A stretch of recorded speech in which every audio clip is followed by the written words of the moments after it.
Hello दोस्तों, नमस्कार। स्वागत है हमारे इस यूट्यूब चैनल आस्क बुक में। आज है 12 जुलाई। 12 जुलाई से जितने भी इम्पोर्टेंट क्वेश्चन बन सकते हैं सारे हम इस वीडियो में डिस्कस करेंगे। सभी क्वेश्चन सेलेक्टिव हैं और एग्जाम पॉइंट ऑफ व्यू से इम्पोर्टेंट है, तो वीडियो को अंत तक देखिएगा। हाँ, और लास्ट में ये भी बताइएगा कि आपके कितने क्वेश्चन सही हुए। तो चलिए स्टार्ट कर लेते हैं। तो पहला क्वेश्चन है, जुलाई 2022 में विंबलडन पुरुष एकल का खिताब किसने जीता है? ए दिया है राफेल नडाल, बी दिया है दिमित्री मेदवेदेव, सी दिया है रोजर फेडरर या डी नोवाक जोकोविच। तो अभी हाल ही में जुलाई 2022 में विंबलडन पुरुष एकल का खिताब जीते हैं नोवाक जोकोविच। तो ऑप्शन डी क्या है करेक्ट। आइए देख लेते हैं विंबलडन पुरुष एकल के खिताब के बारे में। पहला है, 10 जुलाई 2022 को सर्बियाई स्टार नोवाक जोकोविच ने लंदन में ऑस्ट्रेलिया के निक किर्गियोस को 4-6, 6-3, 6-4 और 7-6 से हराकर विंबलडन पुरुष एकल खिताब जीता है 2022 का। यह जोकोविच का कुल मिलाकर 21वां ग्रैंड स्लैम खिताब था, जिसके साथ ही वह रिकॉर्ड धारक राफेल नडाल के बाद दूसरे स्थान पे रहा। अगला है, यह जोकोविच का 7वां विंबलडन खिताब भी था। अगला है, जोकोविच ने लगातार चौथे साल विंबलडन का ताज अपने नाम किया है। नेक्स्ट क्वेश्चन है, किस फार्मूला 1 रेसिंग ड्राइवर ने 10 जुलाई 2022 को ऑस्ट्रेलियाई F1 ग्रांड प्रिक्स जीता है? तो ए दिया है मैक्स वर्स्टापेन, बी दिया है कार्लोस सैंज, डी दिया है लुइस हैमिल्टन या डी चार्ल्स लेक्लर। तो अभी हाल ही में फार्मूला 1 रेसिंग ड्राइवर 10 जुलाई 2022 को ऑस्ट्रेलियाई F1 ग्रांड प्रिक्स का खिताब जीते हैं चार्ल्स लेक्लर ने। ठीक है, ऑप्शन नंबर डी क्या है करेक्ट। आइए ऑस्ट्रेलियाई F1 ग्रांड प्रिक्स के बारे में डिटेल्स देखते हैं। दिया है, फेरारी रेसर चार्ल्स लेक्लर ने 10 जुलाई 2022 को ऑस्ट्रेलियाई F1 ग्रांड प्रिक्स जीता है। रेड बुल के मैक्स वर्स्टापेन दूसरे और मर्सिडीज के ड्राइवर लुइस हैमिल्टन तीसरे स्थान पर रहे।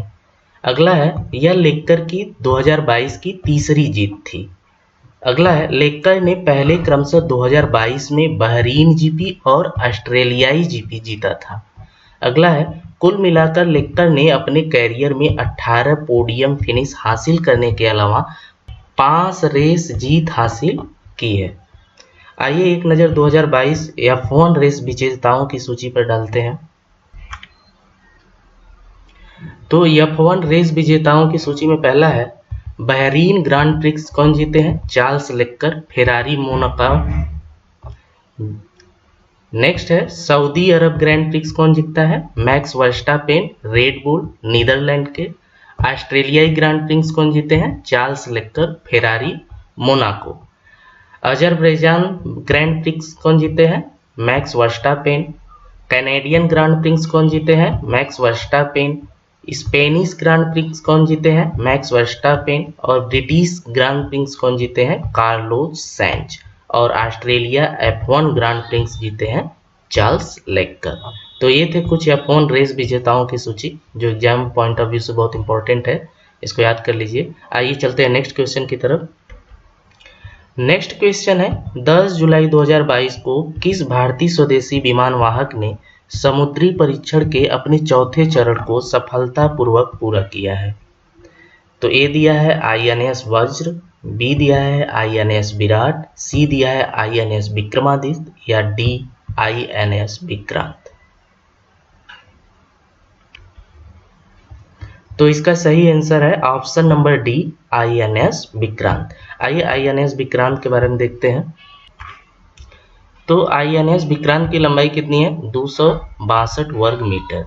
निर्माण शुरू हुआ सन 28 फरवरी 2009 को। प्रक्षेपित किया गया कब? 12 अगस्त 2013 को। ऊंचाई इसकी कुल कितनी है? 59 मीटर, 194 फुट में। निर्माता कौन है? कोचिन शिपयार्ड लिमिटेड के द्वारा किया गया था। ठीक है, नेक्स्ट क्वेश्चन है, पोलैंड के एनालॉग अंतरिक्ष यात्री प्रशिक्षण केंद्र AATC में एनालॉग अंतरिक्ष यात्री कार्यक्रम को पूरा करने वाले सबसे कम उम्र के व्यक्ति कौन बन गए हैं? ए दिया है सत्या पांडे, बी दिया है शेफाली राज, सी दिया है अदिति राजू, या डी जाह्नवी डांगेती।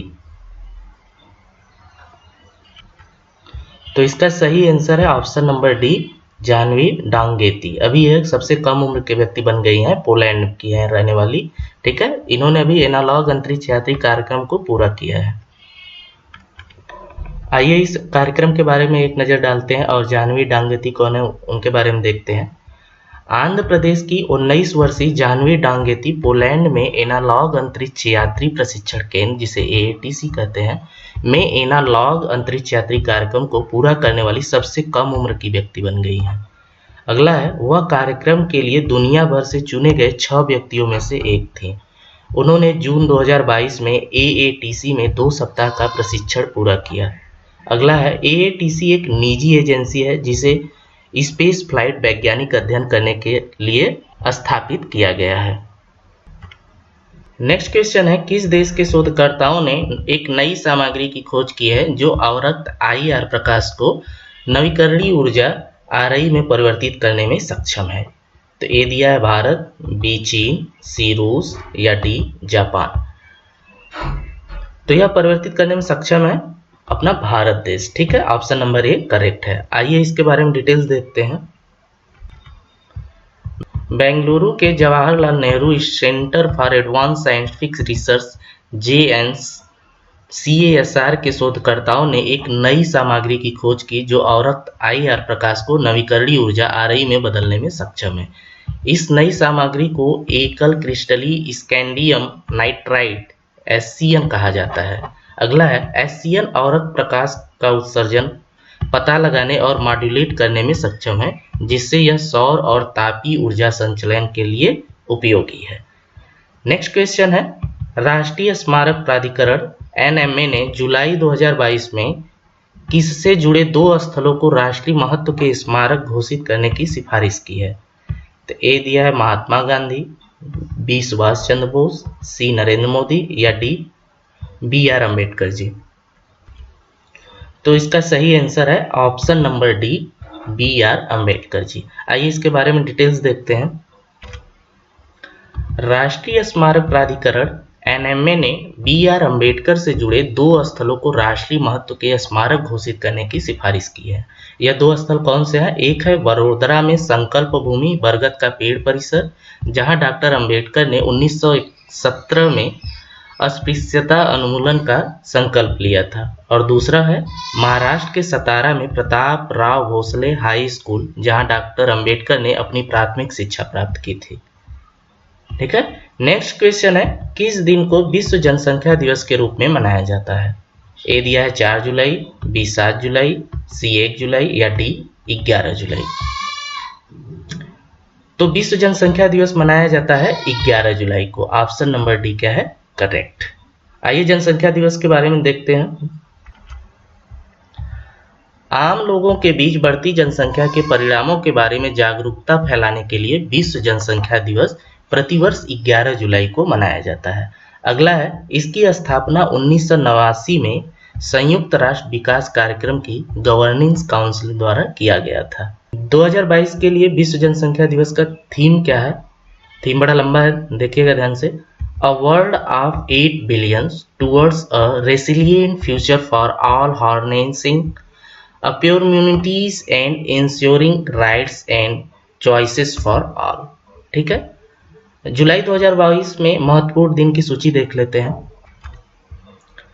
तो 1 जुलाई को क्या मनाया जाता है? राष्ट्रीय चिकित्सा दिवस, ठीक है, या डॉक्टर दिवस भी कहते हैं। 2 जुलाई को मनाया जाता है विश्व UFO दिवस, या और मनाया जाता है 2 जुलाई विश्व खेल पत्रकार दिवस, और मनाया जाता है अंतर्राष्ट्रीय सहकारिता दिवस। 4 जुलाई को मनाया जाता है अमेरिकी स्वतंत्रता दिवस। 6 जुलाई को मनाया जाता है विश्व जूनोज दिवस। 11 जुलाई को मनाया जाता है विश्व जनसंख्या दिवस, और 12 जुलाई को मनाया जाता है विश्व मलाला दिवस। ठीक है, 17 जुलाई को मनाया जाता है अंतर्राष्ट्रीय न्याय के लिए विश्व दिवस, और 18 जुलाई को है नेशनल मंडेला अंतर्राष्ट्रीय दिवस, और 28 जुलाई को मनाया जाता है विश्व प्राकृतिक संरक्षण दिवस, और 29 जुलाई को मनाया जाता है अंतर्राष्ट्रीय बाघ दिवस के रूप में। नेक्स्ट क्वेश्चन है, केंद्रीय गृह मंत्री अमित शाह ने जुलाई 2022 में उत्तरी क्षेत्रीय परिषद NZTC की 30वीं बैठक की अध्यक्षता किस शहर में की है? ए दिया है आगरा शहर, बी जयपुर, सी अहमदाबाद या डी नई दिल्ली। तो अभी क्षेत्रीय परिषद की 30वीं बैठक की अध्यक्षता होगी अपने जयपुर शहर में। ठीक है, ऑप्शन नंबर बी क्या है करेक्ट।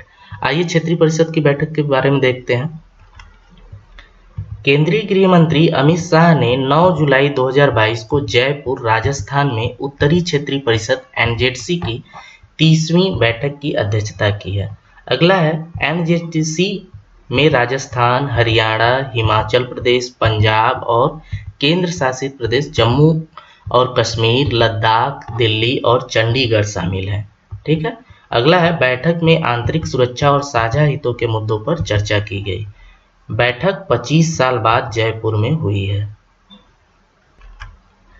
नेक्स्ट क्वेश्चन है, कौन सी कंपनी जुलाई 2022 में अपने लिथियम आयन सेल के लिए भारतीय मानक ब्यूरो BIS प्रमाणन प्राप्त करने वाली देश की पहली कंपनी बन गई है?